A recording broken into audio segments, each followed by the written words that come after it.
"You might not walk after this," Mafia boss warned. She moaned and pulled him deeper into bed. The rain in this part of the city did not wash things clean. Instead, it seemed to press the grime deeper into the pavement, making the air smell of wet concrete, exhaust, and old garbage. Marissa pulled her coat tighter around her throat as she stepped off the bus, her nursing shoes squelching against the slick sidewalk. It was 3 a.m, and her 12-hour shift at the Mercy General Emergency Room had stretched into 14. Every muscle in her body ached with a dull, throbbing persistence. She had spent the last half-day stitching up knife wounds, setting broken bones, and listening to the wails of grieving mothers.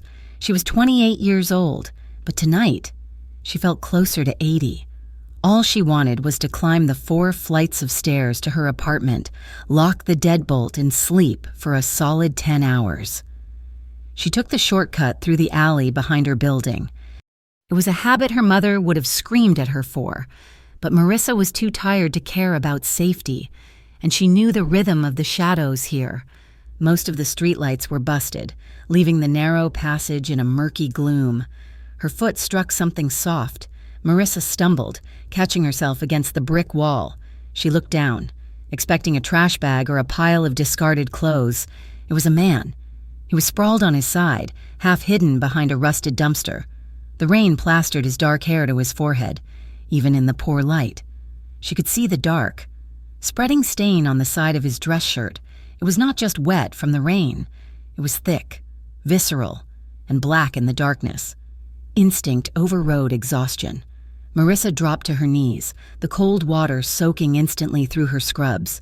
She reached for his neck, pressing 2 fingers against his carotid artery. His skin was burning hot, but the pulse was there, thready, erratic, but beating. She reached for her phone to dial emergency services, but her thumb hovered over the screen. This was the East End. If the police came, they would ask questions. They would file reports. And looking at this man, the expensive cut of his suit, the heavy platinum watch on his wrist, and the gun holster peeking out from under his jacket, she knew exactly what kind of trouble he represented. Marissa looked at the building above her. She thought of her father, dead 3 years now. She thought of the mess involving the police pension fund and the whispers that still followed her family name. If she called the cops, and this man was who she suspected he was, she would be inviting a war to her doorstep. "Hey," she whispered, shaking his shoulder firmly. "Can you hear me?" The man groaned, a low, guttural sound of agony. He did not wake up. Marissa made a split-second decision that she knew she would regret. She shoved her phone back into her pocket. She was strong.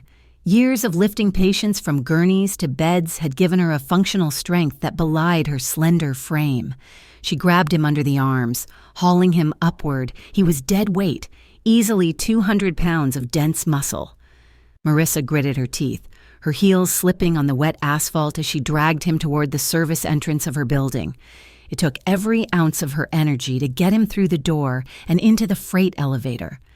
By the time she dragged him across the threshold of her apartment and onto the rug in her living room, her lungs were burning and her hands were shaking. She locked the door. "Okay," she breathed, staring down at him. "Don't die on my rug." She went into triage mode. She stripped off his soaked jacket, tossing it onto the armchair. The shirt had to be cut away. She grabbed her trauma shears from her bag and sliced through the expensive fabric. Underneath, his chest was a roadmap of old scars, silver lines crossing tan skin, but her focus was on the fresh wound just above his hip, a gunshot wound, through and through. Luckily, it had missed the major organs, but he had lost a lot of blood. Marissa fetched her first aid kit, which, given her profession, was closer to a field medic's supply bag. She had saline, heavy-duty gauze, and suture kits. She cleaned the wound, her hands steady now that she was working. He flinched when the antiseptic hit raw flesh, his abdominal muscles contracting sharply, but he remained unconscious. She spent the next hour stitching him up. It was messy work without a proper table, but her sutures were neat and tight. She cleaned the blood from his skin with a warm washcloth, noticing things she shouldn't have noticed, the broad sweep of his shoulders, the sharp definition of his jawline, the way his dark lashes rested against his high cheekbones. He looked dangerous, even while sleeping. There was a hardness to his face, a rigid tension in his jaw that didn't relax even in unconsciousness. When she finally sat back, wiping sweat from her forehead, the sun was beginning to gray the sky outside her window. She dragged a blanket from her bed and covered him, then sat in the armchair, watching his chest rise and fall. She must have dozed off, because the next thing she knew, a sound startled her awake. It was the click of metal.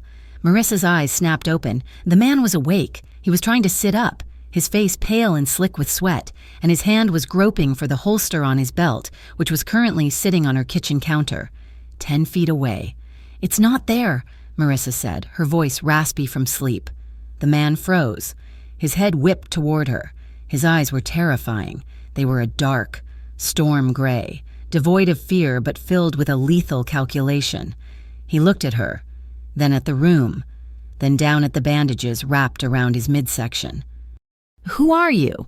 His voice was like gravel grinding together, dry and rough. "The person who stopped you from bleeding out in the alley," Marissa said, standing up. She kept her distance. "I'm a nurse. You were shot." He tried to stand, wincing as pain shot through his side. He forced himself upright anyway, bracing a hand against the wall. "Where is my phone?" "I put it with your gun," she said, pointing to the counter. "You lost a lot of blood. You shouldn't be moving." "I need to go," he muttered, taking a step. He swayed dangerously.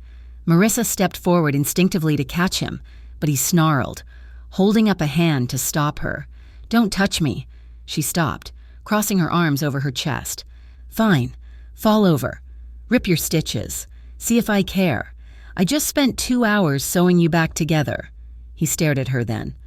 Really looked at her. He seemed to be assessing her for threats, scanning her posture, her face, looking for signs of deceit. "Why didn't you call the police?" "I don't like the police," Marissa said flatly. "And you look like the kind of man who doesn't like them either."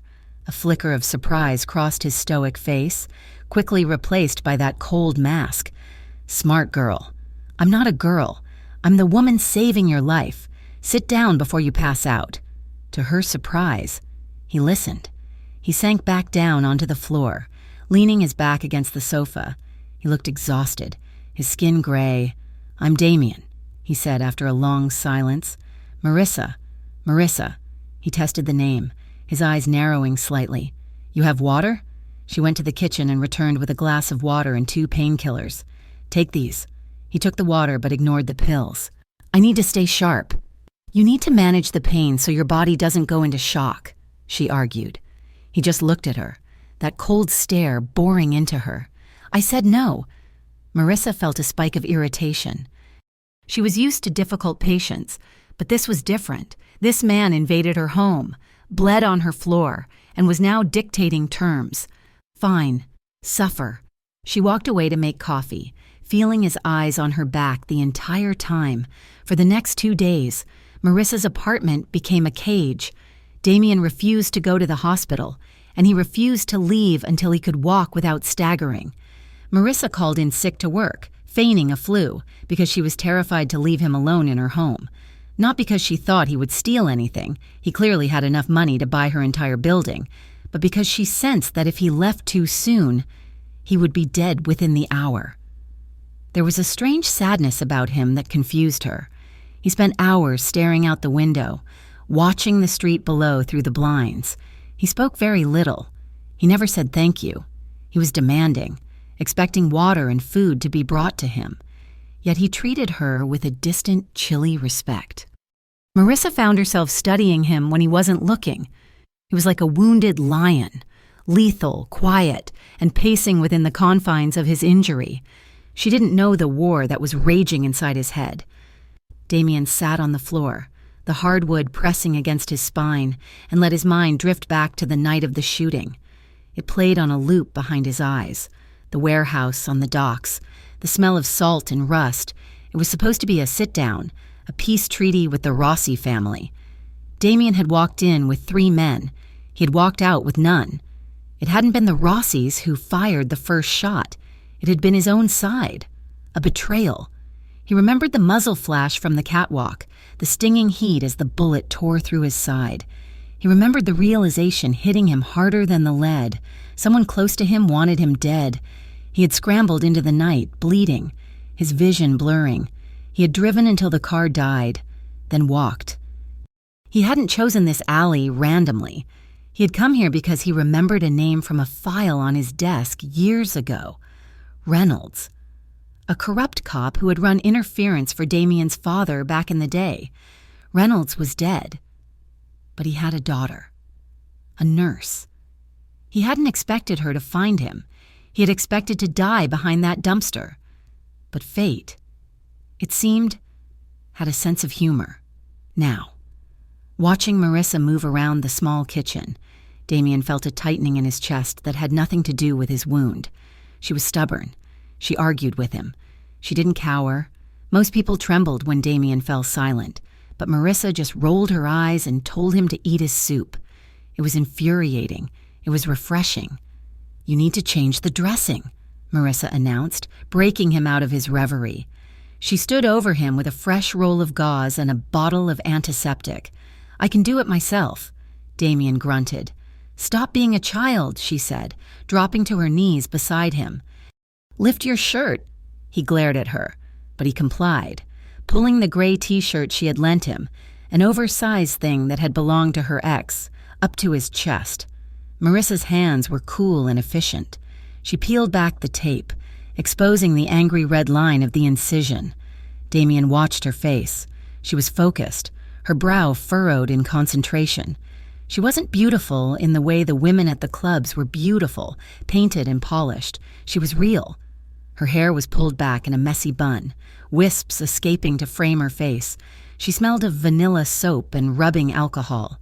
"It's healing well," she murmured, her fingers grazing his skin as she cleaned the area. The touch sent a jolt of electricity through him. He saw her pause. Her hand lingered on his oblique muscle. Just for a second before she pulled back. Marissa looked up. They were inches apart. For the first time, the air between them didn't feel heavy with threat.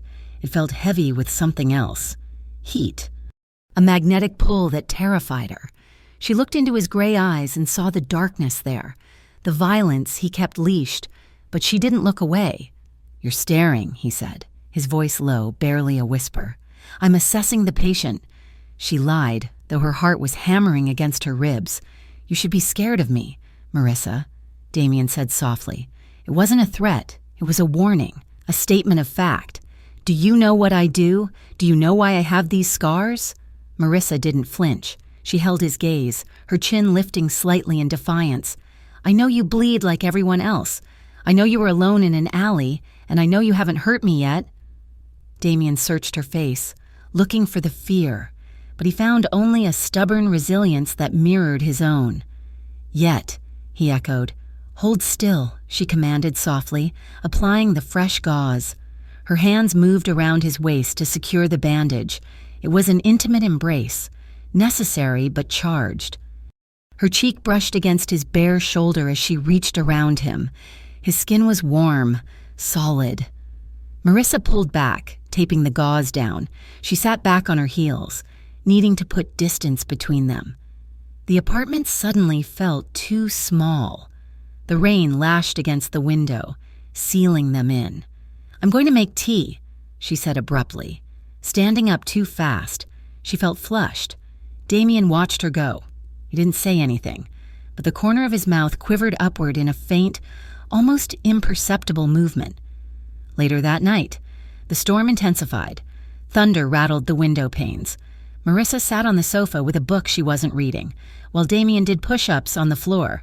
"You are going to rip your stitches," she scolded, looking over the top of her book. "I need to test my mobility," he said, not stopping. 28, 29. He was shirtless.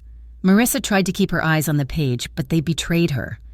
They drifted to the corded muscles of his back, the way his triceps flexed with each movement, the sweat glistening on his bronze skin. The scar tissue on his back told a story of a life lived violently. Knife marks, old bullet wounds, burns.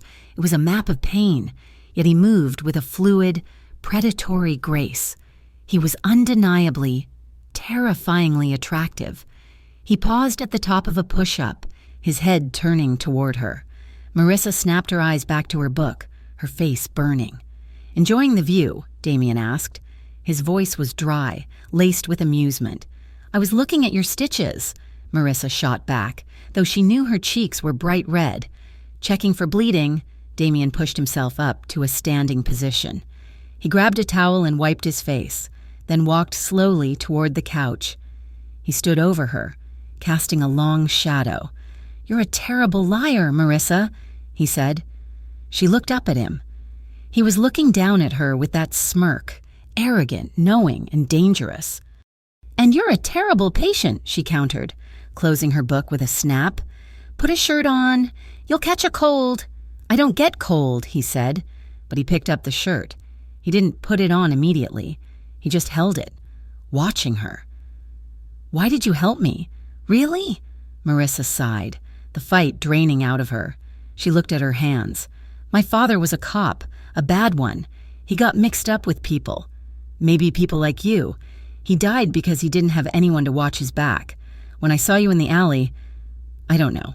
I guess I didn't want to be the reason another person died in the dark." The room went silent.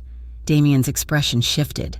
The smirk vanished, replaced by a look of intense contemplation. "Your father," Damien said quietly, "was a man who made mistakes.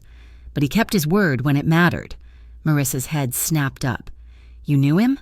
Damien pulled the shirt over his head, wincing slightly as he stretched his arms. "I know everyone. Marissa." He walked back to his corner of the room, sitting down against the wall, closing his eyes. The conversation was over, but the air in the room had shifted again. The curiosity Marissa had felt before was now a burning need to know. Who was he? What was his connection to her father? And why did she feel safer with a mafia boss in her living room than she did out in the world? She turned off the lamp, plunging the room into darkness. "Good night, Damien," she whispered, from the dark. His deep voice drifted back. "Sleep with one eye open, Marissa. The world isn't safe." She pulled her blanket up to her chin, her heart beating a strange, erratic rhythm. She knew he was right, but for the first time in a long time, she wasn't alone in the dark. The apartment felt smaller with every passing hour. It was a one-bedroom walk-up that Marissa had curated to be her sanctuary, a place of soft blankets, vanilla candles, and silence after the chaos of the emergency room. But for the last 5 days, that silence had been replaced by a heavy, brooding presence that seemed to consume all the oxygen in the room. Damien was healing with a speed that defied medical logic. The color had returned to his face, replacing the gray pallor of blood loss with a healthy, sun-deprived olive tone. He moved with less stiffness, though Marissa caught the slight wince in his jaw whenever he twisted his torso too quickly. What frustrated her most was his stubbornness. Every night, she prepared the couch for him with fresh linens and pillows. Every morning, she found the blankets folded neatly on the cushion, and Damien asleep on the hardwood floor, his back pressed against the wall beneath the window. "You are going to ruin your back," Marissa said, standing over him with a mug of coffee. It was raining again, a gray morning light filtering through the blinds. Damien opened one eye. He didn't look groggy. He looked instantly awake, alert, like a predator responding to a twig snap. He sat up, rolling his shoulders. "Soft things make you soft, Marissa. I sleep better when I know I can hear the door." "You can hear the door from the couch," she countered, handing him the mug. "It is 5 feet away."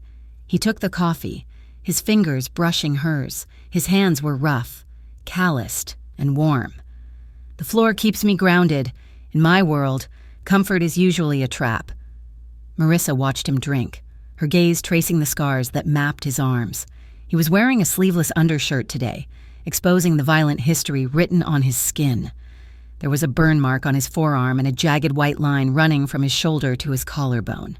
"Who did that to you?" she asked quietly, nodding toward his shoulder. Damien looked down at the scar, his expression darkening. He usually deflected her questions, retreating into silence. but today the air felt different, heavy, charged. "My brother," he said. The words were flat, devoid of emotion, which made them worse. Marissa froze. "Your brother stabbed you? We were fighting over territory, inheritance. He wanted what was mine. I was 18. He was 20. He taught me that blood does not mean loyalty. It just means they know exactly where to strike, to hurt you the most." He looked up at her, his gray eyes piercing. "That is why I do not trust easily, especially not women. In my life, women are often used as leverage, or they are the knife hidden in a velvet glove." Marissa felt a prick of indignation, but she pushed it down. She sat on the edge of the coffee table, facing him. "I am not a knife, Damien, and I am not leveraged. I am just the person keeping your stitches clean." "Why?" he asked again. It was the question he kept coming back to. "Why do you live alone in this fortress? You are young. You are beautiful. Where is the man who should be worrying about you?" Marissa looked away, staring at the rain streaking the glass. The compliment had been thrown in so casually, it took her a moment to register it. But the question about the man stung. "There was a man," she admitted, her voice tight. "We were engaged 3 years ago." Damien set the coffee down. He didn't speak, but his silence demanded she continue. "He was charming. Everyone loved him. He was a lawyer, well-dressed and successful, but he had a temper that only I saw." Marissa wrapped her arms around herself, a protective gesture she hadn't realized she was doing. "I got pregnant. We were going to get married in the spring, but one night he came home drunk. He didn't like that I had bought the wrong color curtains. It sounds stupid, doesn't it? Curtains." She swallowed the lump in her throat. "He shoved me. I fell backward into the kitchen island. It wasn't a hard fall. Not really, but it was enough." Damien went very still. The predatory alertness was back, but this time, it wasn't directed at the door. It was directed at the ghost of the man she was describing. "I lost the baby," Marissa whispered. "And when I woke up in the hospital, he was there, crying, telling everyone it was an accident, telling me I was clumsy. I left him that day. I never went back. I learned my lesson about charming men who promise the world." The silence that followed was thick. Damien reached out, his hand hovering for a moment before he placed it over hers on her knee. It was a heavy, grounding weight. "He's still alive?" Damien asked. His voice was low, vibrating with a dark promise. "I don't know. I don't care," Marissa said, looking him in the eye. "He's in the past. I survived. That is what matters." "You survived," Damien agreed, his thumb sweeping once across her knuckle. "But you are still hiding." "I am not hiding. I am being safe." "Safety is an illusion," he murmured. "But you are stronger than you look, Marissa." That moment of shared pain built a bridge between them. Over the next 24 hours, the dynamic in the apartment shifted. They weren't just nurses and patients anymore. They were two wounded animals circling each other, recognizing the matching scars. But with the emotional intimacy came a terrifying tension. It came to a head 2 nights later. Marissa had come home from a short shift. She had told the hospital she was feeling better but could only work half days, to find Damien cleaning his gun at her kitchen table. The sight of the weapon disassembled on her floral placemats jarred her. "Put that away," she snapped, dropping her keys in the bowl. "I need to make sure it doesn't jam," Damien said calmly, sliding the barrel back into place with a metallic click. "If they find me, Marissa, this is the only thing standing between us and a shallow grave. I don't want a gun on my dinner table." "This is my home, Damien, not a barracks. Your home is a target because I am in it," he shot back, his voice rising. He stood up, the chair scraping loudly against the floor. "Do you think I want to be here? Do you think I want to put you in danger? I am trying to protect you. I didn't ask for your protection. I saved your life. And maybe that was a mistake," Damien roared. The words hung in the air, sharp and cruel. Marissa stared at him, her chest heaving. "Get out!" Damien blinked, the anger on his face faltering slightly. "What? If it was a mistake, then leave. Get out of my apartment. Go bleed somewhere else." She turned on her heel and stormed toward the kitchen to get a glass of water. mostly to hide the tears stinging her eyes. She was shaking with rage. How dare he? After everything she had risked. She reached for a glass, but a hand slammed onto the counter beside her hip, boxing her in. Marissa gasped and spun around. Damien was there. He crowded her space, his large frame filling the narrow gap between the refrigerator and the counter. He wasn't angry anymore. His eyes were dark, dilated, burning with an intensity that sucked the air out of her lungs. "I didn't mean it," he rasped. "Move, Damien," she warned, though her voice lacked any real bite. "I can't," he whispered. He leaned closer, his forehead resting against the cabinet above her head, caging her with his body without actually touching her. "I can't leave, and it is not just because of the men outside." Marissa's heart hammered against her ribs like a trapped bird. She looked up at him, seeing the conflict in his eyes, the raw hunger. "Then why?" "Because I cannot stop thinking about you," he confessed. The words seemed to be torn from his throat. "I watch you sleep. I watch you breathe. You drive me insane, Marissa. You are stubborn. You are reckless. And you are the only real thing I have touched in 10 years. The air between them crackled. Marissa felt a pull deep in her stomach, a gravitational force that made her knees weak. She should push him away. She should tell him to back off.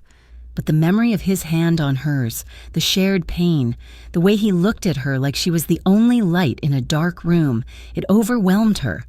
She didn't push him. Instead, her hand moved of its own accord, reaching up to touch the rough stubble on his jaw. Damien shuddered at the contact. He turned his face into her palm, inhaling sharply. "Marissa," he groaned, "tell me to stop." "No," she breathed. She surged up on her tiptoes and kissed him. It wasn't a gentle kiss. It was a collision. Damien made a low, guttural sound and slammed his body against hers, pinning her to the refrigerator. His hands were everywhere at once, tangling in her hair, gripping her waist, pulling her flush against him. He kissed her with a desperation that frightened and thrilled her. He tasted coffee and danger. Marissa wrapped her arms around his neck, pulling him closer, needing to feel the weight of him, all the fear, the anger, the nights of loneliness. It all poured into this one moment. He lifted her effortlessly, and she wrapped her legs around his waist. He carried her out of the kitchen, never breaking the kiss, moving blindly down the hallway toward the bedroom. He laid her down on the bed he had refused to sleep in for a week, and hovered over her. He braced his weight on his forearms, staring down at her with a reverence that made her ache. "Are you sure?" he asked, his voice ragged. "If we do this, Marissa, there is no going back. I don't let go of things that are mine." "I'm sure," she whispered. He lowered himself onto her. The night became a blur of shadows and heat. It was slow, agonizingly slow. Damien touched her as if she were made of glass, worshipping every inch of her skin, murmuring praises in Italian that she didn't understand but felt in her bones. But beneath the tenderness was a simmering possession. When she moaned his name, he growled, his control snapping, claiming her with a fierce intensity that left them both breathless and trembling. They didn't sleep. They lay tangled together in the sheets, the city rain washing the world outside, while inside, they existed in a universe of two. The morning light was brutal. It cut through the curtains, sharp and exposing. Marissa woke up alone in the bed. Panic flared in her chest for a second until she heard water running in the bathroom. She sat up, pulling the sheet tight against her chest. Her body felt different, sensitive, marked. The bathroom door opened, and Damien stepped out. He was fully dressed in the clothes she had washed for him, his black dress slacks and the white shirt, now mended but stained faintly. He stopped when he saw her awake. The openness of the night before was gone. The walls were back up, higher and thicker than before. "Morning," he said. His voice was devoid of the husky warmth she had heard hours ago. "Morning," Marissa replied, feeling a cold knot form in her stomach. "You're dressed." "I need to check the perimeter," he said, avoiding her eyes. "I let my guard down last night. That cannot happen again." Marissa felt as if he had slapped her. Is that what this was? A lapse in judgment? Damien's jaw tightened. He looked at her then, and she saw the torture in his eyes. He wanted to come to her. She could see his hands twitching at his sides, but he held himself back. "You are a civilian, Marissa. Being with me, it puts a target on your back. I should never have touched you." He turned and walked out of the bedroom. Marissa sat there, stunned and stung. She felt foolish. She felt used, even though she knew, deep down, that wasn't it. He was pushing her away to protect her, but it hurt just the same. She got up, her movements mechanical. She showered, scrubbing her skin until it was pink, trying to wash away the scent of him. She dressed in her scrubs, needing the armor of her profession. She walked into the living room. Damien was by the window, staring out at the street. His leather jacket was draped over the back of the armchair. "I'm going to make coffee," she said coldly, walking past him. As she passed the chair, the jacket slipped, sliding off the leather back and hitting the floor with a heavy thud. "Leave it," Damien said sharply, turning around, but Marissa was already bending down to pick it up. As she lifted the jacket, a folded piece of newspaper slid out of the inside pocket. It was yellowed, old. She frowned, her nurse's curiosity taking over. She unfolded it. It was a clipping from the City Chronicle dated 5 years ago. The headline was bold and damning. "Mafia War Leaves 3 Dead in Downtown Shootout." Below the headline was a grainy photograph. It showed a man being led away in handcuffs, a man who looked younger, harder, but unmistakably familiar. And next to him, in a smaller inset photo, was the face of the man currently standing in her living room. The caption read, "Police suspect Damien the architect Rossi, head of the Rossi crime family, orchestrated the hit." Marissa's blood ran cold. She looked up. Damien hadn't moved. He was watching her, his face resigned. "The architect," she whispered, the paper trembling in her hand. "You're not just a soldier. You're not just a guy who got caught in a bad deal." "No," Damien said softly. "You're the boss," she said, her voice rising. "You run it. All of it." "I did," Damien corrected. He took a step toward her. "Marissa, listen to me. Stay back." She scrambled backward, hitting the wall. The trust she had built, the intimacy of last night, it all shattered under the weight of the truth. "You run the drugs, extortion, the murders? I inherited a war." Damien shouted, his composure cracking. "I didn't choose this life. I was born into it. My father died. My brother turned traitor. And it fell to me to keep the wolves at the door." He stopped, running a hand through his hair, looking desperate. "That clipping, I keep it to remind me of what I am trying to escape. I have been trying to legitimize the business for 2 years.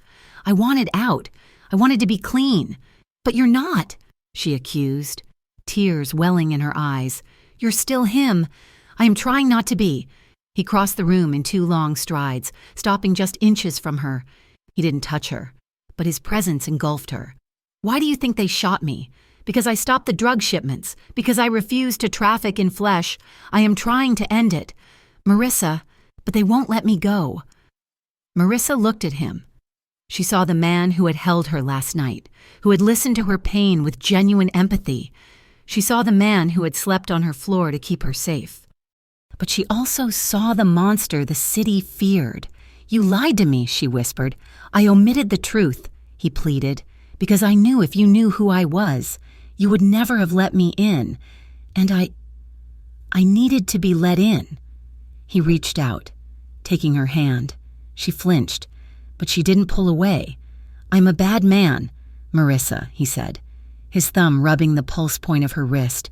"I have done terrible things, but what I felt last night, what I feel for you, that is the only pure thing I have ever known." Marissa stared at him, her heart warring with her head. She should run. She should call the police right now. He was the king of the underworld, standing in her cheap apartment. But as she looked into his gray eyes, she didn't see a killer. She saw a man drowning, begging her for a lifeline. "I'm furious with you," she said, her voice shaking. "I know," he said, "and I am terrified." "Good, you should be." "But," she took a deep breath, tightening her fingers around his. "I don't want you to leave." Damien let out a breath he seemed to have been holding for days. He pulled her hand to his lips, pressing a kiss to her knuckles. It was a gesture of submission, of devotion. "I won't leave," he vowed. "Not until you are safe. Not until I finish this." Marissa nodded, but a cold dread settled in her stomach. She knew now that there was no going back. She wasn't just nursing a wounded man anymore. She was sleeping with the enemy. And the war he was trying to escape was about to come crashing through her front door. The knock on the door was not a request. It was a demand. Marissa froze in the kitchen, a dish rag in her hand, her heart leaping into her throat. It was 3 a.m. No one knocked at 3 a.m. unless it was bad news. She looked toward the living room, where Damien was already standing. He had moved with that silent, terrifying speed of his, positioning himself against the wall beside the door frame. The gun she had yelled at him for cleaning was now raised, the safety off, his finger resting on the trigger guard. He signaled for her to stay back. Marissa dropped the rag and pressed herself against the refrigerator, her breath hitching. "Who is it?" Damien called out. His voice was not the rough, sleep-filled rasp she had woken up to. It was cold steel. "It is Luca, boss," a deep voice replied from the hallway. "Open up! We have a situation!" Damien's shoulders relaxed, but only by a fraction of an inch. He lowered the gun but did not holster it. He unlocked the deadbolt and swung the door open. 2 men filled the hallway. They were soaked from the rain, wearing dark trench coats that did little to hide the bulk of shoulder holsters beneath. The man in front, Luca, presumably, was older, with silver hair and a face that looked like it had been carved out of granite. He looked at Damien, then passed him to Marissa, his eyes narrowing. "You are hard to find, Damien," Luca said, stepping inside without waiting for an invitation. "We thought you were dead." "I was close," Damien said, closing the door and locking it again. "What is the situation?" "It is Stefano," Luca said, accepting the glass of water Marissa instinctively poured but did not offer, taking it from the counter himself. "He made his move.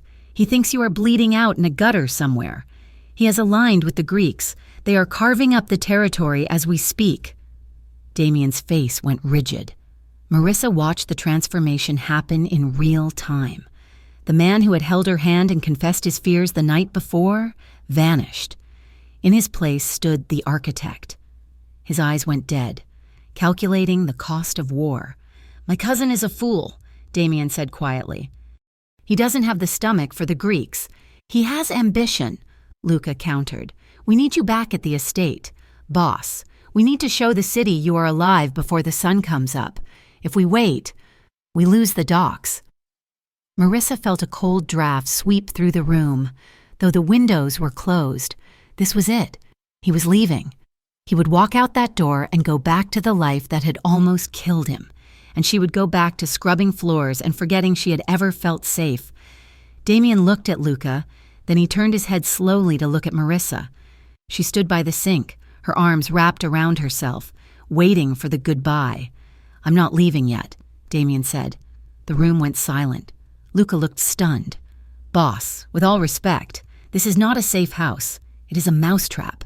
If Stefano finds out you are here, if I leave now—" "She is exposed," Damien interrupted, his voice leaving no room for argument. Someone talked. Someone knew where the ambush was. "Until I know who leaked the intel, I am not leaving Marissa alone. She is a civilian," Luca argued, glancing at her with disdain. "She is the reason I am breathing," Damien snapped. "You will leave 2 men downstairs, unmarked car, rotation every 6 hours.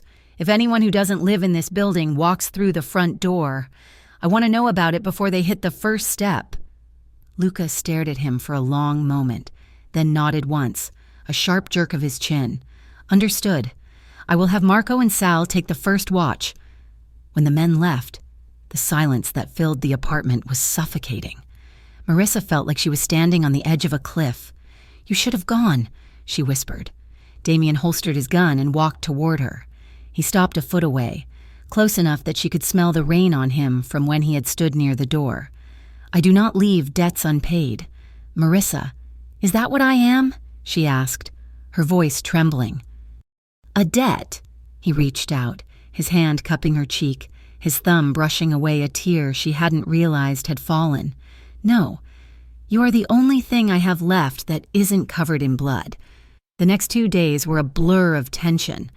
Damien ruled her small apartment like a general in a bunker. He was constantly on the phone, speaking in rapid-fire Italian, barking orders that sounded like death sentences. Marissa tried to keep her routine. She went to work. She came home. She tried to pretend her life hadn't been hijacked, but the world had other plans. On the 3rd day, Marissa arrived at the hospital for the morning shift. She was exhausted, her mind constantly drifting back to the man waiting in her living room. She walked into the nurse's locker room, nodding to a colleague, and spun the combination on her padlock. She opened the metal door and screamed. It wasn't a loud scream. She clamped her hand over her mouth instantly, but the sound strangled in her throat. Inside her locker, resting on top of her clean scrubs, was a dead rat. Its neck had been snapped, and a small piece of red ribbon was tied around its tail. Marissa slammed the locker shut, her breath coming in shallow. Panicked gasps, she backed away, her hands shaking so violently she could barely find her phone in her pocket. She didn't call security. She didn't call the police. She called Damien. "Come home," was all he said when she told him, his voice vibrating with a lethal calm that was far scarier than shouting.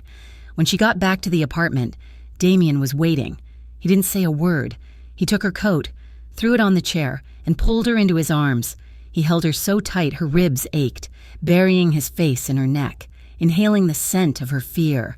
"I'm sorry," he growled against her skin. "I'm so sorry. It was in my locker," Marissa sobbed, the shock finally breaking. "They know where I work. They know who I am." Damien pulled back, gripping her shoulders. His eyes were burning with a rage she had never seen before. It was a cold, white-hot fury. "They are trying to flush me out. They think if they scare you, I will make a mistake. It's working," she whispered. "I'm scared, Damien." "Good," he said, and the harshness of the word made her flinch. "Fear keeps you alive, but panic gets you killed. I am going to teach you the difference." He took her hand and dragged her into the center of the living room. He kicked the coffee table out of the way, sending it skidding across the rug. "Stand here," he ordered. "Damien, I don't want to—" "Stand here," she obeyed. Standing in the middle of the room, Damien moved behind her. She could feel the heat radiating off him. "They will not come at you with a warning next time," he said, his voice low and right in her ear. "They will come to take you. And if I am not there, you need to know what to do."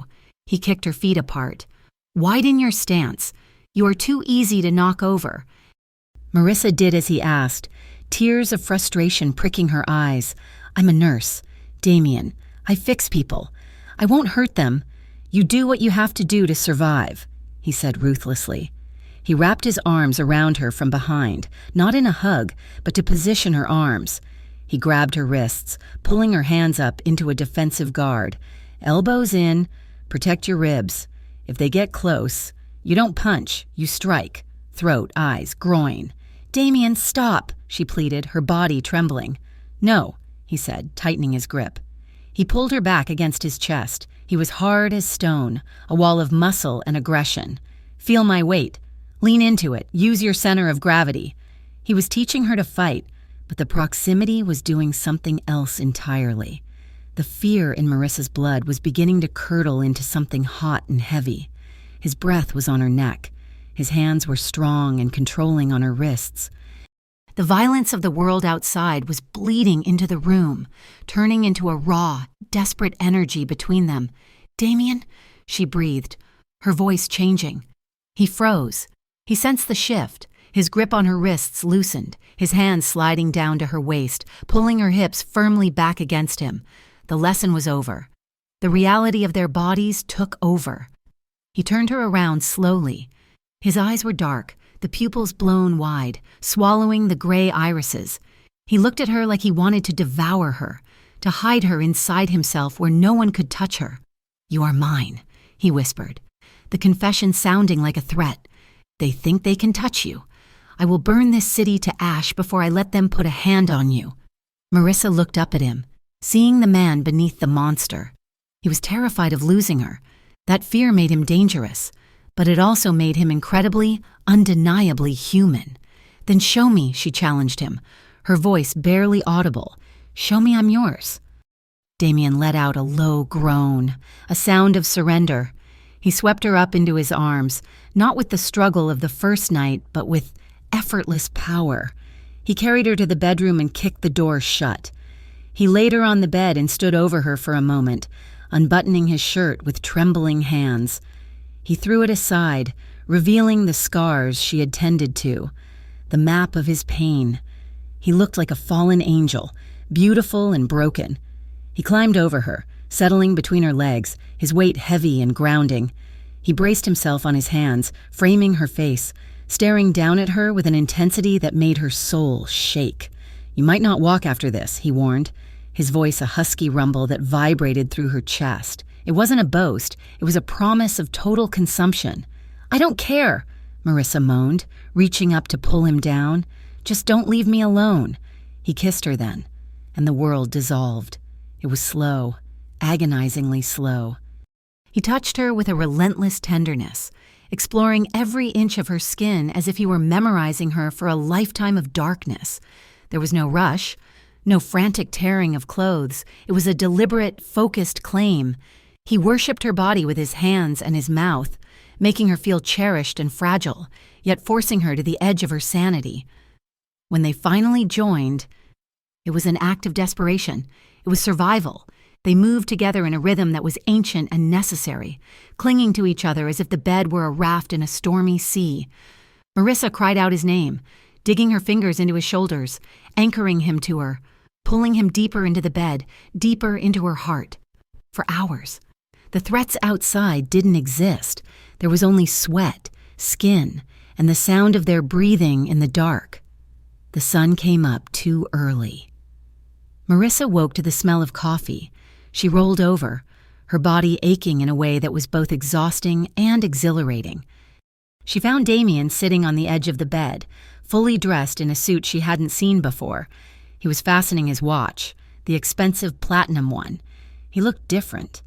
The vulnerability of the night before was gone, replaced by an armor of authority. "You're leaving," she said, sitting up and pulling the sheet around her. "We are leaving," Damien corrected. He didn't look at her. He couldn't. If he looked at her, he wouldn't be able to do what came next. "Pack a bag. Essentials only. We leave in 10 minutes. Damien, I can't just leave. My job. Your job is gone. Marissa?" He spun around, his eyes blazing. "Do you think you can go back there after the rat? After the note? You are a target. The only way you survive is if you are with me." "I'm scared," she admitted, her voice small. He softened. "Just for a second, Whelms." He walked back to the bed and leaned down, bracing his hands on the mattress on either side of her hips. "I know, but you have to trust me completely now. No more secrets, no more fighting me. You enter my world or you die in yours. Those are the choices." Marissa looked at him and realized he was right. She had crossed a line the moment she dragged him into her apartment. She nodded slowly. An hour later, she was sitting in the back of a black-armored SUV. Damien sat next to her, typing furiously on a secure phone. They drove to a penthouse in the city center, a fortress of glass and steel that overlooked the skyline. It was breathtakingly cold. White marble floors, modern art that looked like spilled ink, and security guards at every elevator bank. This was his world. She met Luca properly in the foyer. The older man looked at her with a mixture of suspicion and begrudging respect. "Miss," Luca nodded stiffly, "the boss has ordered a full security detail for you." "Thank you, Luca," she said, trying to keep her voice steady. Marissa walked through the penthouse, feeling like an intruder in a museum. She saw the way Damien's men looked at him with absolute reverence and fear. She saw the way he commanded the room, shifting from her lover to a warlord in the blink of an eye. He was organizing a counterstrike, moving money, ordering hits. It was terrifying, but it was also seductive. He was powerful, and he was using all that power to build a wall around her. But the past has a way of clawing its way back. 2 days into her captivity in the penthouse, Marissa insisted on going to the hospital to officially resign and pick up her last paycheck. Damien refused at first, but she was adamant. She wouldn't just vanish. He agreed only on the condition that he drove her, with 2 escort cars.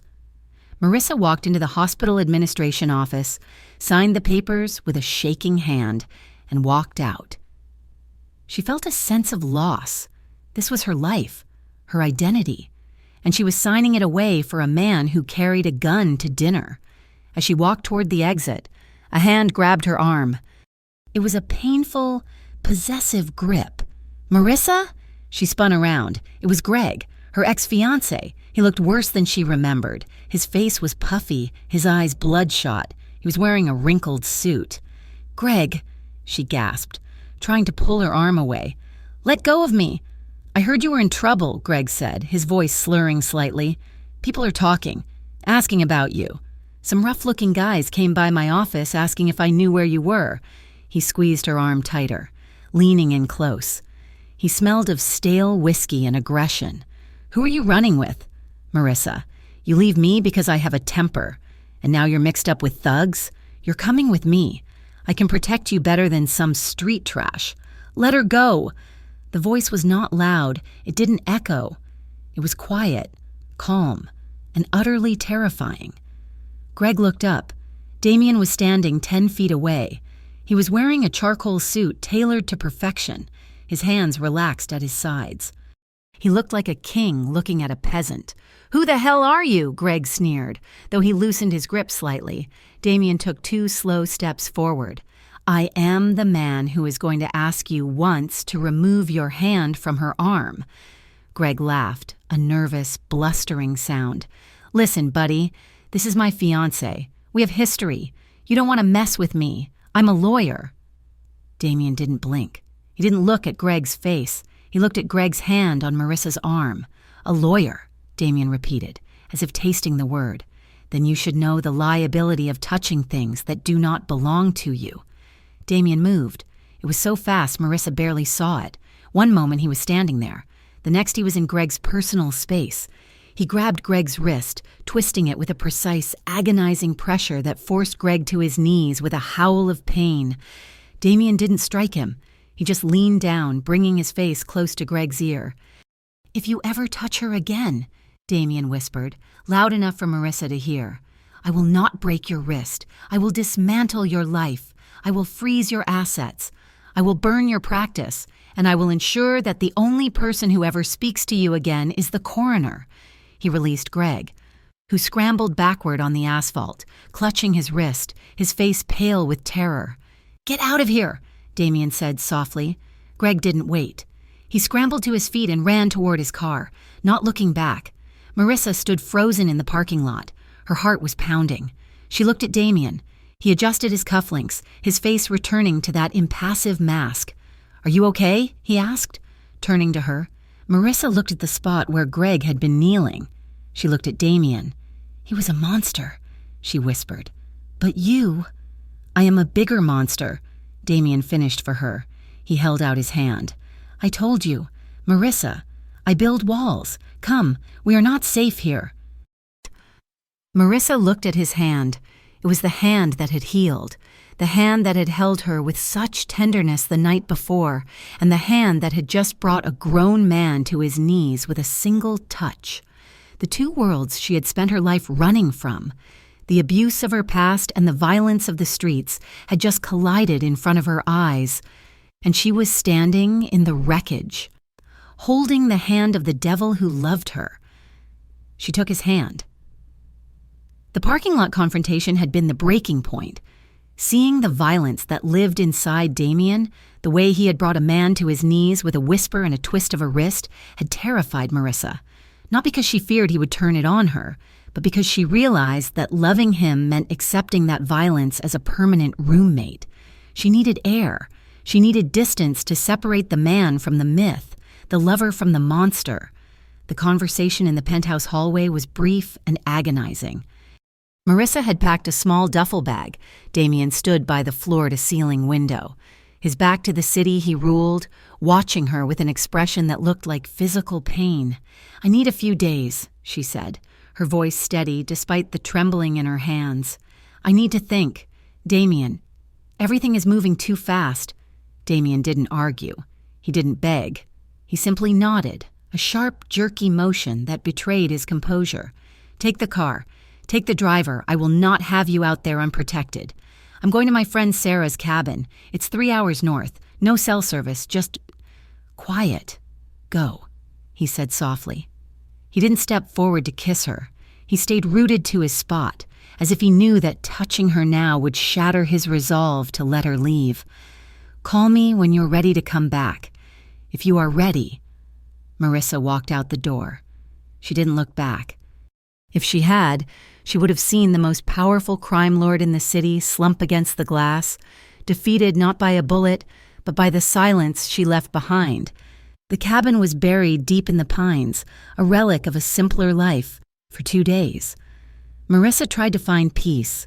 She walked the trails, chopped wood until her shoulders burned, and stared into the fire. But the silence she had craved felt hollow. The wind in the trees sounded like whispers, the shadows looked like threats. Every time she closed her eyes, she saw Damien. She saw the scars on his back. She felt the phantom weight of his hand on her hip. She realized, with a sinking heart, that running away hadn't cleared her head. It had only clarified the ache in her chest. On the afternoon of the 3rd day, she drove into the nearest town to get groceries and a signal. Her phone flooded with notifications the moment it connected to the network.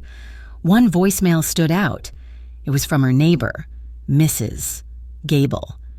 "Marissa, honey, you need to come home. The police were here, but they left your door." "Oh God, Marissa, they tore it off the hinges. The whole place is trashed." Marissa's blood ran cold. She dialed Sarah immediately. "Marissa!" Sarah's voice was frantic. "Where are you? I went to your apartment to feed the cat like you asked. And, Marissa, it's a war zone. I'm still here cleaning up the glass. You need to call the police." "Get out of there, Sarah," Marissa ordered, her nurse's instinct overriding her panic. "Leave now." "I'm trying, but there's a car outside, a gray sedan. It's been idling there for 20 minutes. Sarah, listen to me. Lock the bathroom door. Do not come out."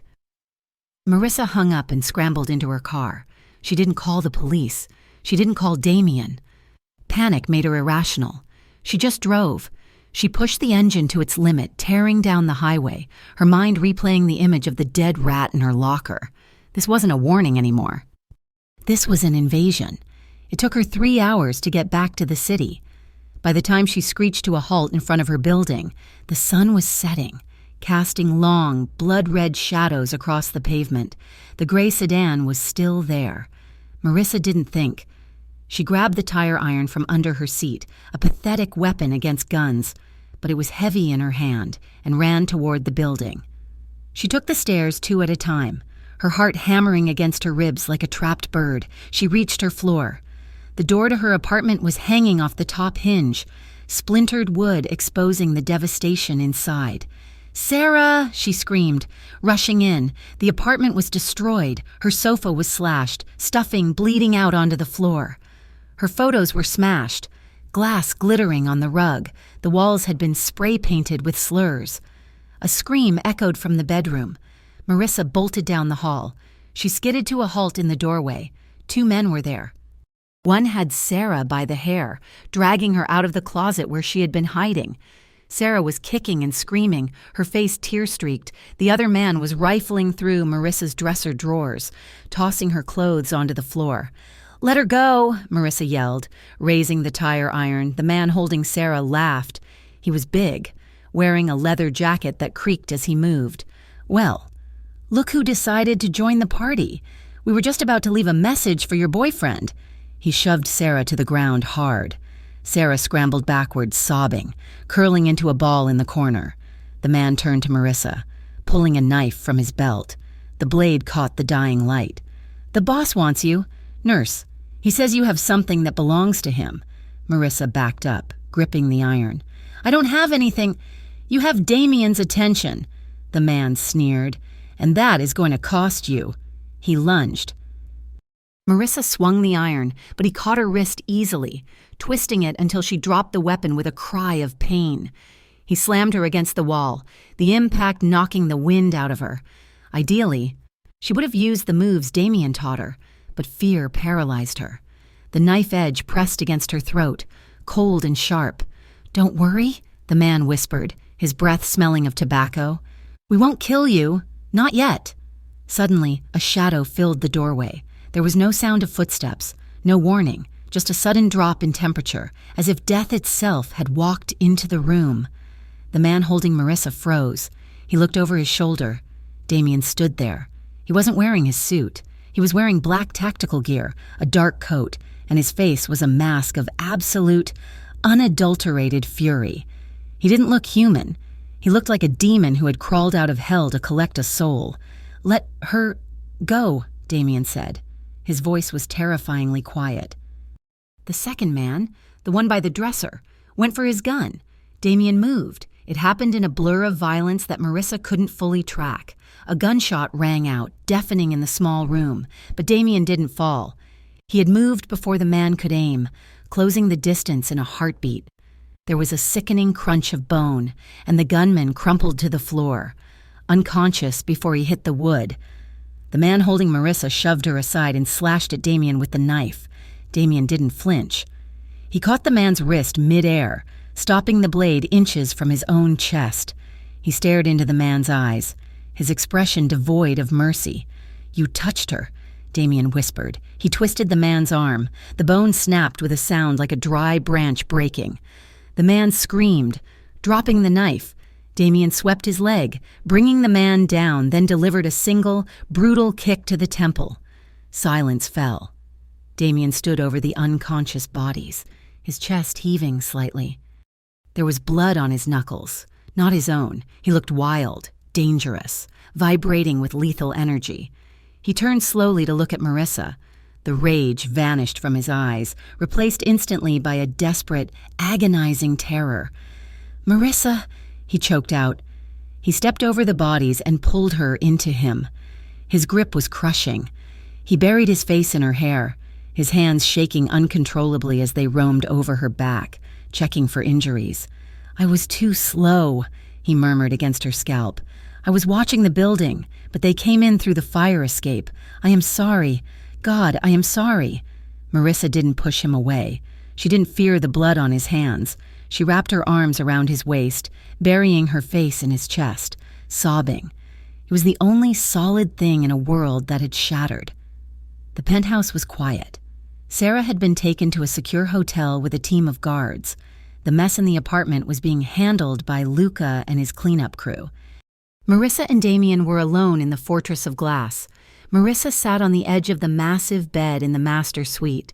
She had showered, scrubbing the feeling of the attacker's hands off her skin, but she still felt cold. Damien stood by the fireplace. A fire was crackling, casting flickering orange light across the dark room. He hadn't changed. He was still wearing his black clothes, staring into the flames, a glass of whiskey in his hand that he hadn't touched. "You should go back to the cabin," he said, his voice rough. "I will send 4 men this time. You will be safe there." Marissa looked at his back. She saw the tension in his shoulders, the way he carried the weight of the violence he had just unleashed.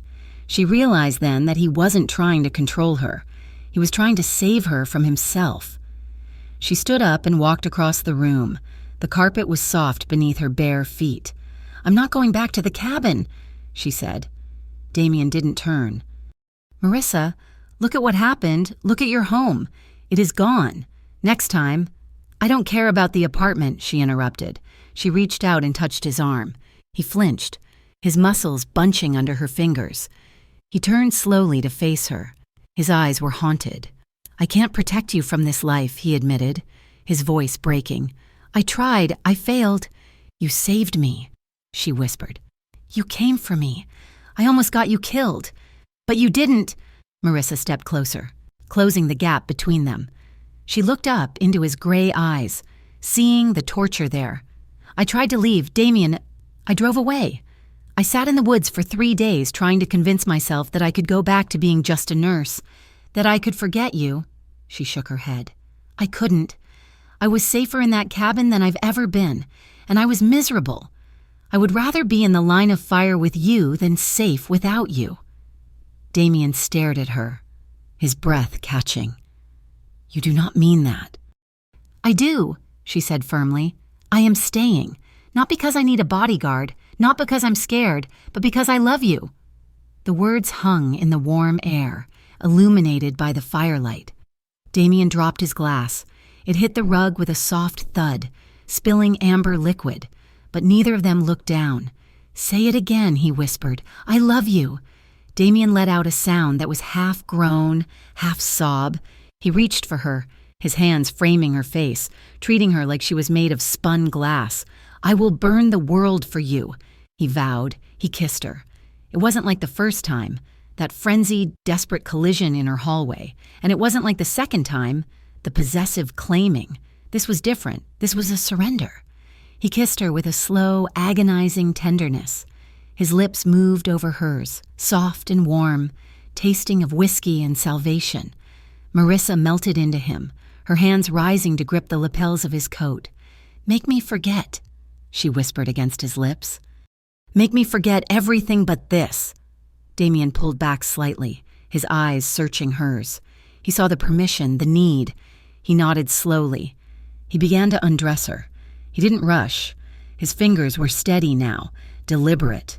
He unbuttoned her blouse one button at a time, pressing a kiss to the skin revealed with each undone fastening. He slid the fabric from her shoulders, his hands warm and rough against her silk skin. Marissa reached for him, pushing the heavy coat from his shoulders. She unbuttoned his shirt, revealing the tapestry of scars that covered his chest. In the firelight, the silver lines looked like gold. She leaned in and pressed her lips to the jagged scar over his heart, the one from the bullet he took the night they met. Damien shuddered, his head falling back. Marissa. They sank down onto the thick rug in front of the fireplace. The heat from the flames licked at their skin, but the heat between them was hotter. There were no words left. They moved together in silence, a dance of shadows and light. Damien touched her with a reverence that made her chest ache. He traced the curve of her hip, the line of her throat, the arch of her spine. He worshipped her body as if it were a holy temple he was unworthy to enter. When they finally joined, it was slow. So slow it bordered on pain. Damien held her gaze, refusing to let her look away, forcing her to see the raw, naked emotion in his eyes. It was a baring of souls. Every movement was a confession, every touch a promise. Marissa wrapped her legs around him, pulling him closer, needing to eliminate every millimeter of space between them. She ran her hands through his dark hair, feeling the dampness of sweat, the erratic pounding of his heart against hers. "I love you," he whispered, his voice ragged, buried in the curve of her neck. "I love you." He said it like a prayer, like a plea for forgiveness. They moved together until the fire burned down to embers, until their bodies were slick and exhausted, tangling together in the afterglow of a storm they had created and survived. The next morning, the reality of the world returned. Marissa woke up in the massive bed, wrapped in Damien's arms. For a moment, everything was perfect. Then she saw his face. He was awake, staring at the ceiling. His expression was hard, calculating. The architect was back. "What is it?" she asked, propping herself up on one elbow, pulling the sheet with her. Damien looked at her, and his face softened. But the worry didn't leave his eyes. "The Greeks, they have called for a sit-down. Tonight." Marissa felt a cold stone settle in her stomach. "A sit-down? You mean a meeting?" "It is a trap," Damien said simply. "They think I am weak. They think I am distracted. They want to draw me out into the open, execute me, and take the territories."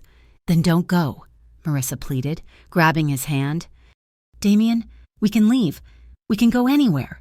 You have money. We can disappear." "I cannot disappear. Marissa, if I run, they will hunt us. They will never stop. They will find us in a year, or 5, or 10, and one day they will hurt you to get to me." He sat up, swinging his legs over the side of the bed. His back was a wall of muscle and resolve. "The only way out is through. I have to end this. Tonight. But you said it's a trap." "It is." He turned to look at her. a dark smirk playing on his lips. "But it is a trap I am expecting, and that makes it an opportunity." Marissa watched him stand and walk to the closet. He began to dress, not in a suit, but in dark, functional clothing.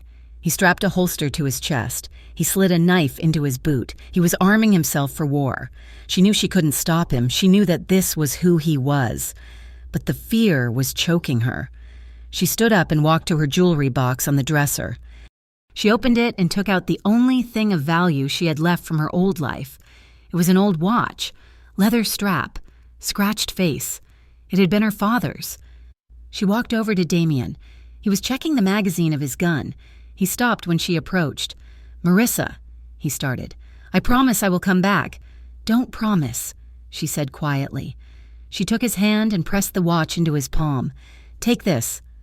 Damien looked down at the watch. "Your father's?" "He wore it every day on the force," she said, her voice thick with emotion. "It stopped working the day he died. I've kept it for luck. I want you to have it." Damien stared at the watch, his thumb tracing the cracked glass. He looked up at her, his eyes shining with unshed tears. He didn't say anything. He didn't have to. He strapped the broken watch onto his wrist, right next to his lethal platinum one. "It looks good on you," she whispered. Damien holstered his gun. He reached out and pulled her into him, holding her tight. He kissed her forehead, her nose, and finally her lips. It wasn't a passionate kiss. It wasn't hungry. It was heavy. It tasted of finality. It was the kind of kiss a soldier gives his wife before boarding the train to the front lines. "Wait for me," he whispered against her mouth. "Always," she said. He pulled away. He looked at her one last time, memorizing her face, then turned and walked out the door. Marissa stood in the center of the silent room, clutching her arms, listening to the sound of his footsteps fading away. She walked to the window and watched the black SUV pull out of the garage and disappear into the rain-slicked streets of the city. She pressed her hand against the cold glass. "Come back," she whispered to the empty air. But deep down, she knew that the man who came back, if he came back at all, would not be the same man who had just left. The war was about to begin. The abandoned train yard was a graveyard of iron and rust, situated on the far edge of the industrial district where the city lights dared not reach. Fog rolled off the nearby river, thick and smelling of brine, curling around the skeletal remains of decommissioned locomotives. It was the kind of place men went to die, or to kill. Damien stood in the center of the clearing, the gravel crunching softly beneath his boots. The rain had stopped, leaving the air heavy and cold. He was alone, exposed. A solitary figure in a black tactical coat standing amidst the towering metal husks. On his wrist, the cheap leather strap of Marissa's father's watch chafed against his skin, a grounding weight against the cold metal of his own platinum timepiece. He checked the time. Midnight. Headlights cut through the fog. 3 SUVs rolled into the yard, their tires hissing on the wet stones. They fanned out, blocking the only exit. Doors opened, and 12 men stepped out. They were heavily armed, their breath misting in the freezing air. From the center vehicle, a young man emerged. He wore a camel hair coat that looked too expensive for the grime of the yard, and his face was twisted in a smile that did not reach his eyes. "Stefano!" "Cousin!" Stefano called out, his voice echoing off the metal containers. "You look tired." "I am busy," Damien replied, his voice calm, carrying effortlessly across the distance. "I hear you have been making friends with the Greeks. I hear you think my seat at the table is empty." Stefano laughed, walking forward while his men flanked him, weapons raised. "Your seat is not empty. Damien, it is just obsolete. You have gone soft. You let a woman dictate your moves. You stopped the shipments. You are bad for business." "And you?" Damien asked, his eyes scanning the perimeter, counting the shadows. "You are good for business. Selling our territory to outsiders? Betraying blood? I am doing what needs to be done to survive," Stefano shouted, his bravado cracking slightly. "The Greeks promised us the port. They promised peace." "The Greeks promised you a crown," Damien corrected. "But they will give you a collar," Stefano sneered, raising his hand. "Goodbye, Damien. Say hello to your father for me. Stefano dropped his hand, the signal to fire, but nothing happened. Stefano frowned. Looking at the gunman to his right, the man was staring up at the top of a rusted crane tower, a red laser dot dancing on the center of his forehead. Stefano spun around. All of his men had red dots fixed on their chests. Damien had not come alone. He had simply come as the bait. "I told you! Stefano!" Damien said, his voice dropping to a lethal register. "I am the architect. I do not walk into rooms I have not already measured." Gunfire erupted, but not from Stefano's men. From the shadows of the train cars, from the tops of the cranes, and from the darkness behind the SUVs, Damien's loyalists opened fire. It was precise, controlled, and devastating.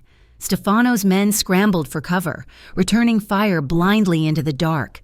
Sparks flew as bullets ricocheted off the train cars, the air filled with the deafening roar of automatic weapons and the shouts of panicked men. Damien did not run.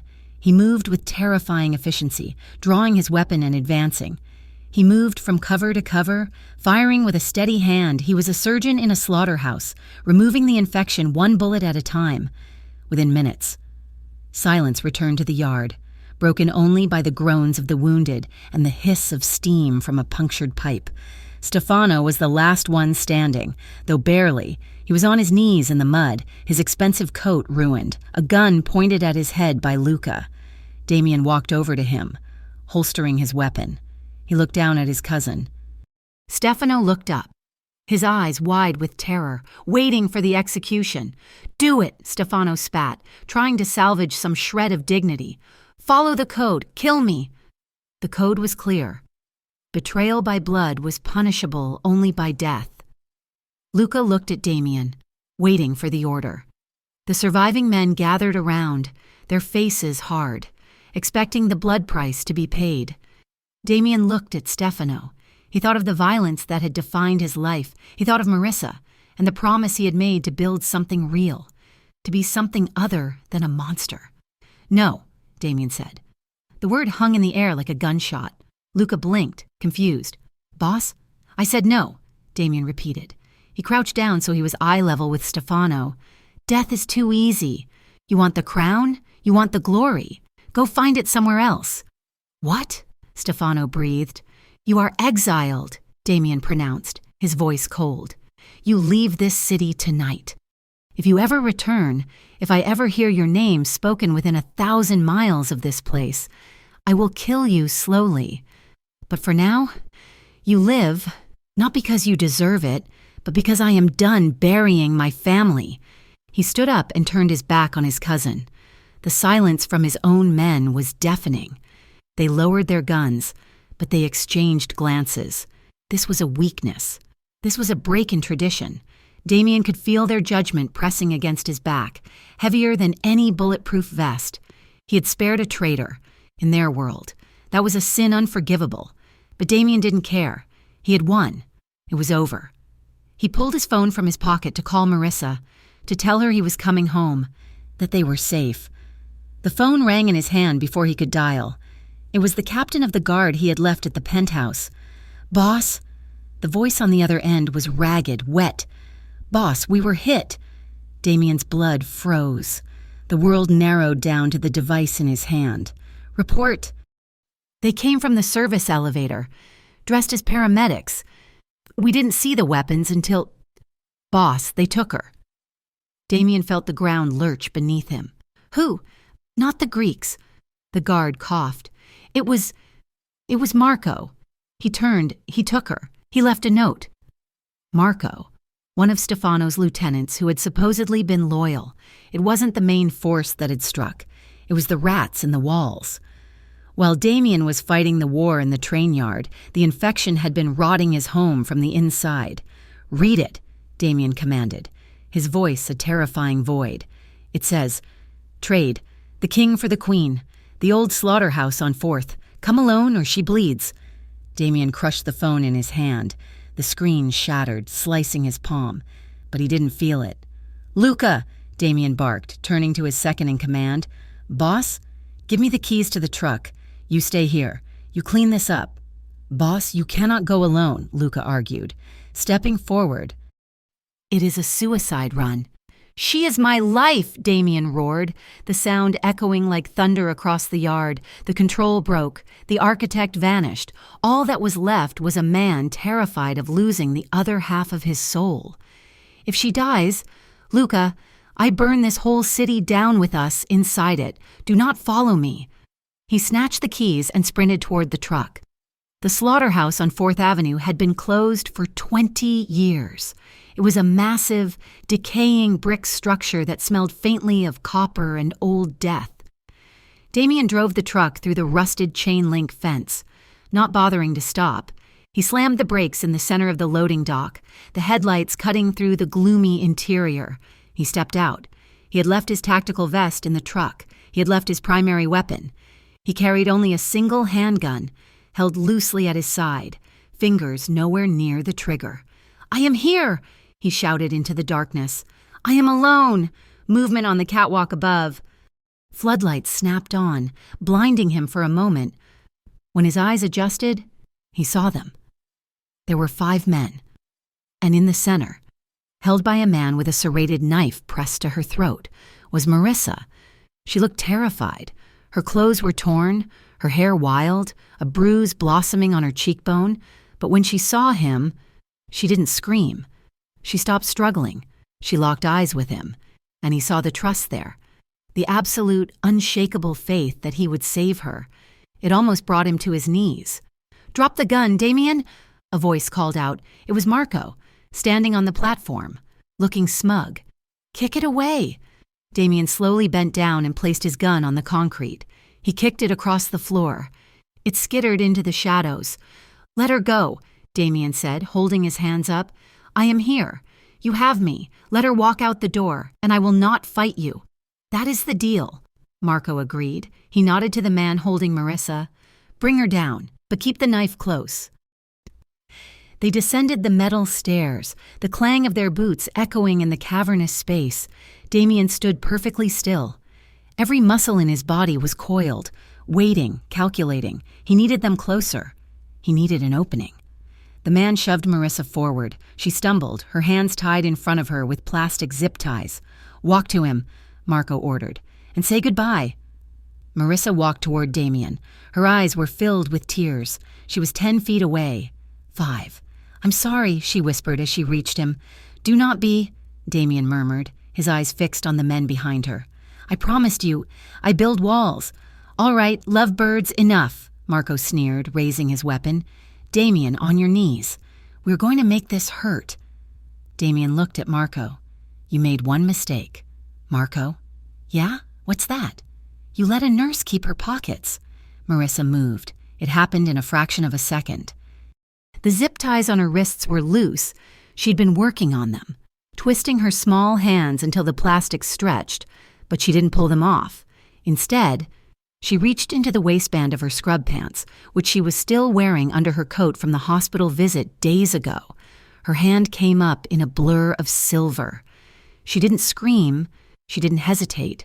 She spun around and drove the stolen surgical scalpel deep into the thigh of the man closest to her, the one with the knife.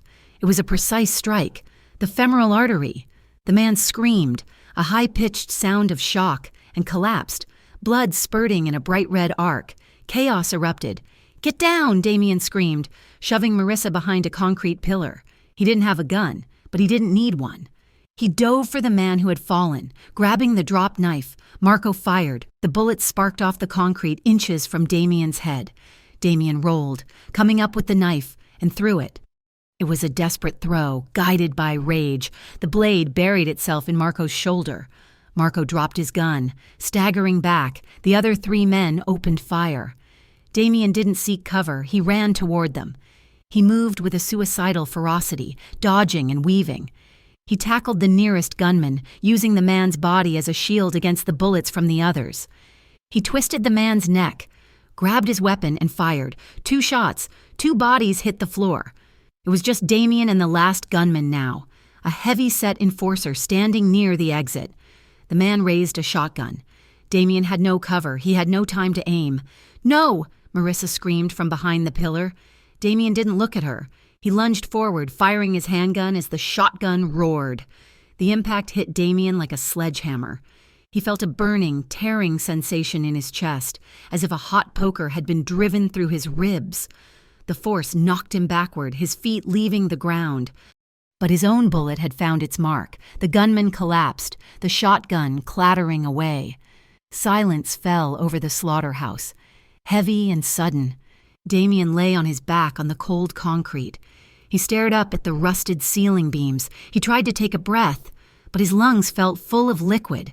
"Damien!" Marissa was there. She was on her knees beside him, her hands frantic. She ripped his shirt open, buttons flying. "Oh God," she sobbed. Seeing the wound, it was bad. A spray of buckshot to the upper right chest. Blood was pumping out, dark and fast. "Marissa," Damien wheezed, blood bubbling past his lips. "Don't talk," she ordered, her voice shifting into medical command despite her tears. "I need pressure. I need pressure now." She pressed her hands directly into the wound. Damien groaned, his back arching off the floor, but he didn't push her away. "Stay with me," she begged, leaning her entire body weight onto his chest to staunch the flow. "Look at me, Damien. Look at me." Damien focused on her face. Her eyes were wide, terrified, beautiful. She was covered in grime and blood, his blood, but he had never seen anything more angelic. "You," he coughed, wincing as pain radiated through his entire body. "You fought." "I told you I would," she cried, tears dripping off her chin and landing on his face. "I told you I wasn't leaving." "Good," he whispered. His vision was starting to tunnel. The edges of the world were turning gray. The cold of the floor was seeping into his bones, or maybe the cold was coming from inside him. In the distance, the wail of sirens began to rise. Blue and red lights flashed against the high windows, growing brighter. Luca must have called them, or the gunshots had drawn them. It didn't matter. "Damien, listen to me," Marissa said, her voice cracking. "The ambulance is coming. You have to hold on. You promised you would come back. You have my watch. You have to fix it." Damien tried to lift his hand to touch her face, but his arm felt like lead. He managed to brush his fingers against her cheek. "Marissa," he breathed. She leaned down, pressing her forehead against his, their tears mixing. "I'm here. I'm right here." She kissed him then.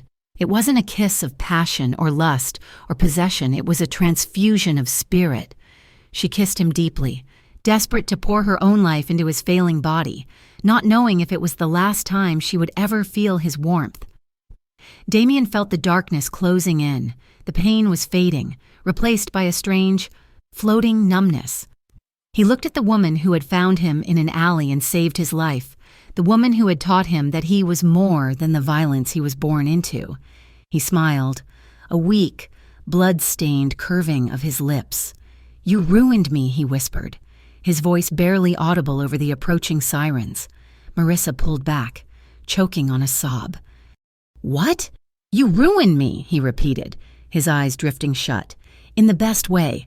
His hand slid from her cheek and hit the concrete with a heavy thud. "Damien?" Marissa shook him. "Damien?" He didn't answer.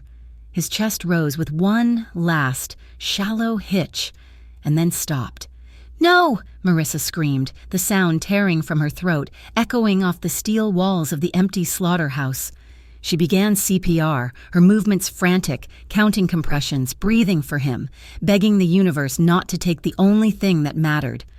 The doors burst open. Police and paramedics swarmed in, shouting orders, their radios crackling. Strong hands pulled her away. "Let me go! He needs me!" She fought them, reaching for him. She watched through a blur of tears as the paramedics cut away the rest of his shirt, shouted codes she understood too well, and loaded his limp body onto a stretcher. The platinum watch and her father's broken leather watch clinked together as his arm dangled off the side. They rushed him out into the night. Marissa collapsed onto the blood-soaked floor, her hands stained red, the echo of his final whisper still ringing in her ears, in the best way. The first thing Damien noticed was the silence. For his entire life, noise had defined his existence, the roar of the city, the shout of orders, the deafening crack of gunfire, and the chaotic thrum of adrenaline in his own veins. But now, There was only a rhythmic, mechanical beeping and the soft hum of an air conditioner. He tried to open his eyes, but his lids felt like they were weighted with lead. He forced them apart, fighting the blur of white light that assaulted his vision. He was not in a prison cell. He was not in a morgue. He was in a room with pale blue walls and a large window overlooking a private garden, a medical facility, private, expensive, secure. Damien tried to sit up, but a sharp, tearing pain in his chest slammed him back against the pillows. He gasped, the sound dry and ragged in his throat. "Don't you dare!" The voice came from his left. Damien turned his head, the movement sending a wave of dizziness through him. Marissa was sitting in a chair pulled right up to the bedside rail. She looked different. She was thinner, her face pale, with dark circles under her eyes that spoke of sleepless nights. She was wearing a simple, oversized sweater and jeans, her legs curled up beneath her. She held a paperback book in her lap, but she wasn't reading. She was staring at him with a mixture of relief and furious exhaustion. "Marissa," he rasped. His voice sounded like he had swallowed broken glass. 3 weeks, she said, her voice trembling. "You have been in a coma for 3 weeks. Damien, the doctors said. They said the blood loss was too severe. They said your heart stopped twice in the ambulance." Damien processed the information slowly. 3 weeks. He looked down at his chest. He was in a hospital gown, but he could feel the heavy bandaging beneath. He remembered the slaughterhouse, the shotgun, the cold concrete. "You saved me," he whispered. Marissa stood up, the book sliding to the floor. She walked to the bed and gripped the rail, her knuckles turning white. Tears began to spill down her cheeks, hot and fast. "You idiot," she sobbed. "You stupid, reckless, arrogant man. You walked into a trap. You threw your gun away. You died, Damien. You died in my arms." "I came back," he said, reaching out with his left hand, the one not attached to an IV line. Marissa took his hand, squeezing it hard enough to hurt. She leaned her forehead against the rail, her shoulders shaking. "I thought I lost you. I thought I had finally found the one person who understood me, and I watched him bleed out on a dirty floor." Damien watched her cry. He felt a strange sensation in his chest that had nothing to do with the bullet wound. It was breaking. The final crumbling of the wall he had built around himself at the age of 18. "Marissa," he said, tugging on her hand, "look at me." She lifted her head, her eyes red and swollen. "The Empire?" he asked quietly. "What happened?" Marissa wiped her face with her sleeve. "It's gone. Damien, while you were out. The Greeks took the ports. Stefano is in exile, but his men are scattered. Luca is here, outside. He held on to what he could, but without you." The structure collapsed. Damien closed his eyes and let out a long, slow breath. He waited for the anger. He waited for the pride to sting him, for the need for revenge to rise up and demand blood. But there was nothing. Only a profound, weightless relief. "Good," he said. Marissa froze. "Good? Damien, you lost everything, the territories, the business, the influence. It is all gone." "No." Damien opened his eyes and looked at her. He squeezed her hand. "I didn't lose everything. The only thing that mattered was in that slaughterhouse, and she walked out alive." Marissa stared at him, her breath hitching. "I've never said this word," Damien said, his voice gaining a little strength. "In my world, it is a weakness. It is a leverage point, but you ruined me. Marissa, you took away my armor." He pulled her hand to his lips, kissing her knuckles. "I love you," he said. The words felt foreign on his tongue, heavy and terrifying, but they felt right. "I love you. Marissa, the Empire can burn. I don't care. As long as I wake up and you are sitting in that chair."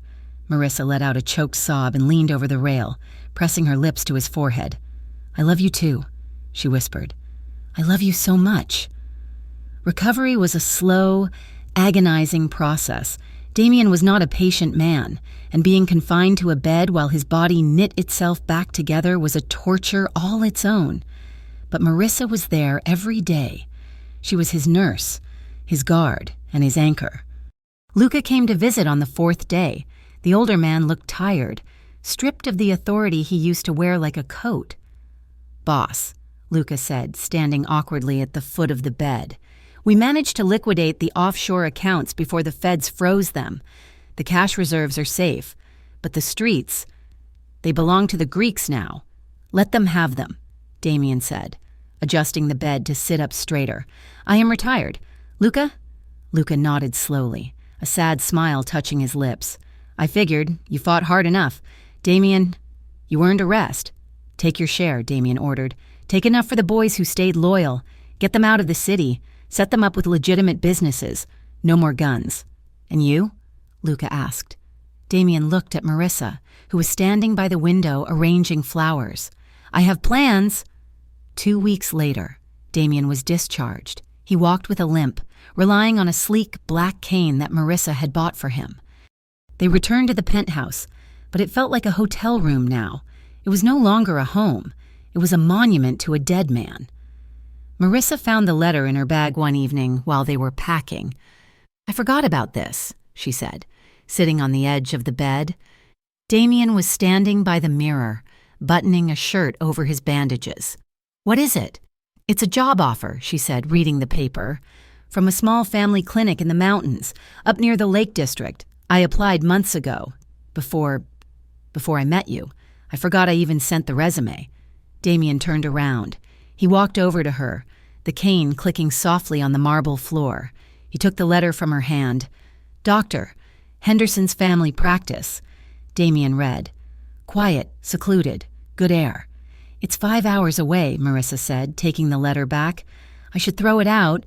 I can't just leave. You still have things here to settle." "Marissa," Damien said, resting his hand on her shoulder, "I have nothing here. This city is a graveyard for me. Every corner reminds me of who I had to be to survive." He looked at the letter again, then at her. "Do they need a silent investor? Someone to fix the roof and keep the books?" Marissa's eyes widened. "Are you serious? You want to move to the mountains?" "I want to go where you go," Damien said simply. "I want to sleep through the night without checking the locks 3 times. I want to wake up and see trees, not skyscrapers." Marissa stood up, a smile breaking across her face. "You'd hate the quiet." "Try me," he challenged, a spark of his old arrogance returning, but tempered with warmth. The next week was a whirlwind. Damien was true to his word. He sold the penthouse. He sold a fleet of luxury cars. He sold the art collection. The money he had amassed over a decade of crime, millions of dollars of blood money, he didn't keep. He kept enough to buy a life. The rest, he donated. He sent checks anonymously to the city orphanage, to the Veterans Fund, and a massive endowment to the hospital where Marissa used to work, specifically for the pediatric ward. He washed his hands of the tainted gold, keeping only what was clean. On their final night in the city, the penthouse was empty. The furniture was gone, shipped ahead or sold. The floor-to-ceiling windows looked out over the glittering skyline one last time. Marissa opened a bottle of red wine, an expensive vintage Damien had saved. They had no glasses, so they drank from coffee mugs they had kept out. "To new beginnings," Marissa toasted, the ceramic clinking softly. "To survive," Damien corrected, taking a sip.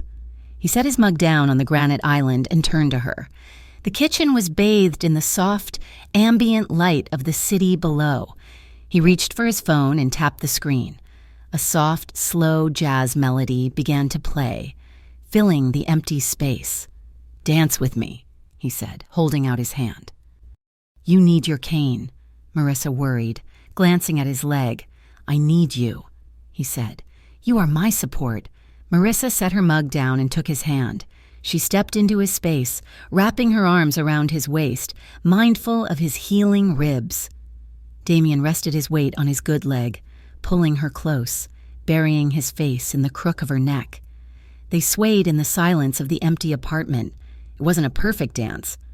Damien moved stiffly, wincing occasionally, but he refused to let go.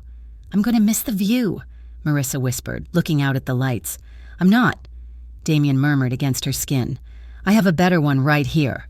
He pulled back to look at her. The humor in his eyes faded, replaced by that familiar, intense hunger. He lifted her effortlessly despite his injury and sat her on the edge of the counter.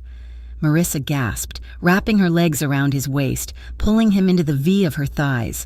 "Damien," she breathed, "your chest is fine." He silenced her with a kiss. It started slowly, a gentle exploration, but the memories of the last few weeks, the fear, the hospital, the sterile smell of death, needed to be erased. The kiss deepened, becoming hungry and demanding.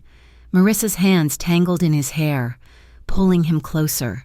Damien's hands roamed over her back, pressing her against him, needing to feel the reality of her life against his. He broke the kiss, breathing hard, his forehead resting against hers. "We made it," he whispered, the wonder evident in his voice. "We actually made it." "We did," Marissa smiled, biting her lip. She leaned back, pulling him with her. "Now shut up and kiss me again."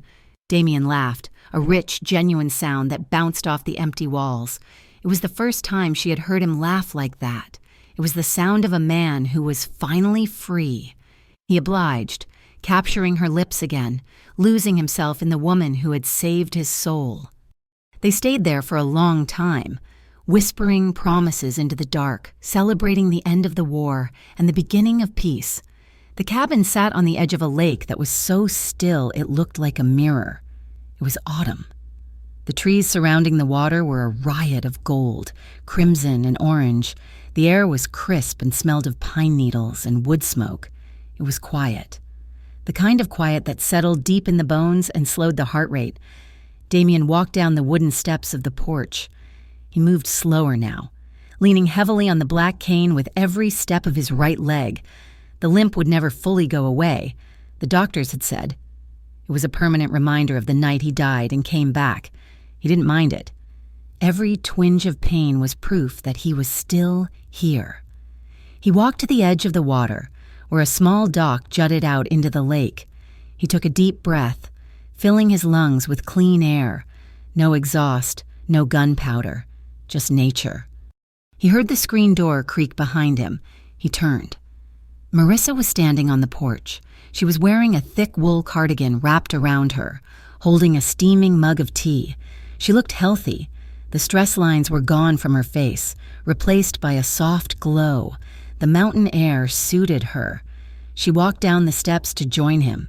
She didn't say anything, just slipped her arm through his, leaning her head on his shoulder. They stood there for a long moment, watching a pair of ducks land on the water, creating ripples that disturbed the perfect reflection of the sky. "Did you call the contractor?" Marissa asked softly. "I did," Damien nodded. "He's coming Tuesday. We're going to expand the deck and fix the roof on the shed." "Good," Marissa smiled. She took his hand, the one wearing the cheap leather watch, and placed it on her stomach. It was a small bump, barely there. But under the wool of her sweater, his hand found the curve. Damien went still. He looked at her, his gray eyes widening. He looked at his hand on her belly, then back up to her face. "Marissa?" he choked out. "We're going to need a nursery." "Damien," she whispered, her eyes shining with tears of joy.